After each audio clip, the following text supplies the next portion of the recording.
നമസ്കാരം. ഇന്ന് നിങ്ങളുമായി പങ്കുവെക്കുന്നത് ഒരു ബീർബൽ കഥയാണ്. അക്ബർ എന്ന രാജാവിൻ്റെ കൊട്ടാരത്തിലെ പണ്ഡിതരിൽ ഒന്നാമനായിരുന്നു ബീർബൽ. ത്രിവിക്രംപൂർ എന്ന ഗ്രാമത്തിലെ ഒരു സാധു ബ്രാഹ്മണ കുടുംബത്തിൽ ജനിച്ച മഹേഷ് ദാസ് എന്ന വ്യക്തിയാണ് അക്ബർ മഹാരാജാവിനെ കണ്ടുമുട്ടുകയും ആ ബുദ്ധികൂർമ്മതയിൽ സംതൃപ്തനായ രാജാവ് അദ്ദേഹത്തെ തൻ്റെ സദസ്യനാക്കുകയും ചെയ്തു. ബീർബൽ എന്ന പേരിലാണ് മഹേഷ് ദാസ് പ്രശസ്തനായത്.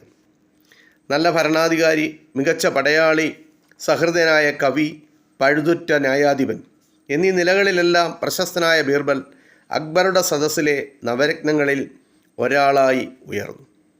അക്ബർ മഹാരാജാവിനെ ഉപദേശിക്കാനും സഹായിക്കാനും വിമർശിക്കാനും തിരുത്താനുമൊക്കെ ബീർബലിന് സ്വാതന്ത്ര്യം ലഭിച്ചു. ബീർബൽ ബ്രഹ്മ എന്ന തൂലികാനാമത്തിൽ രചിച്ച മനോഹരമായ കവിതകൾ ഇന്നും ഭരത്പൂർ മ്യൂസിയത്തിൽ സൂക്ഷിച്ചിട്ടുണ്ട്. ഇന്ന് ബീർബലിൻ്റെ സ്വർണ്ണത്തളിക എന്ന ഒരു അനുഭവ കഥയാണ് നിങ്ങളുമായി പങ്കുവെക്കുന്നത്. ഒരിക്കൽ അക്ബർ മഹാരാജാവിൻ്റെ വിശിഷ്ടമായ ഒരു സ്വർണ്ണത്തളിക മോഷണം പോയി.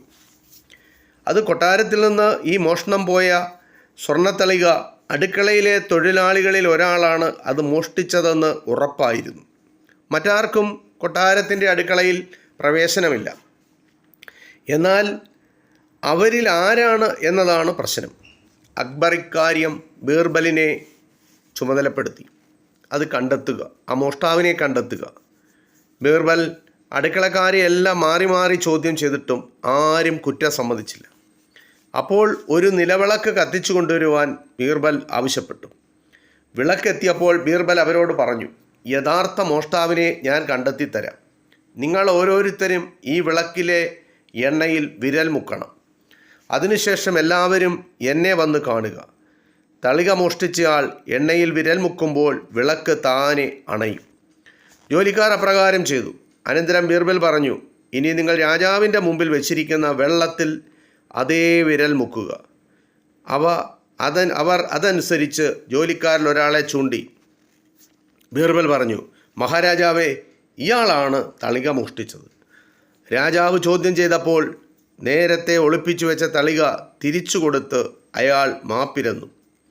ബീർബൽ എങ്ങനെയാണ് കള്ളനെ കണ്ടെത്തിയതെന്ന രാജാവിൻ്റെ ചോദ്യത്തിന് മറുപടിയായി ബീർബൽ പറഞ്ഞു, മഹാരാജാവേ, അത് എളുപ്പമാണ്. കള്ളൻ്റെ വിരൽ തൊട്ടാൽ വിളക്ക് കെടുമെന്ന് ഞാൻ പറഞ്ഞതിനാൽ യഥാർത്ഥ കള്ളൻ എണ്ണയിൽ തൊട്ടില്ല. പിന്നീട് വെള്ളത്തിൽ വിരൽ മുക്കിയപ്പോൾ അയാളുടെ വിരലിൽ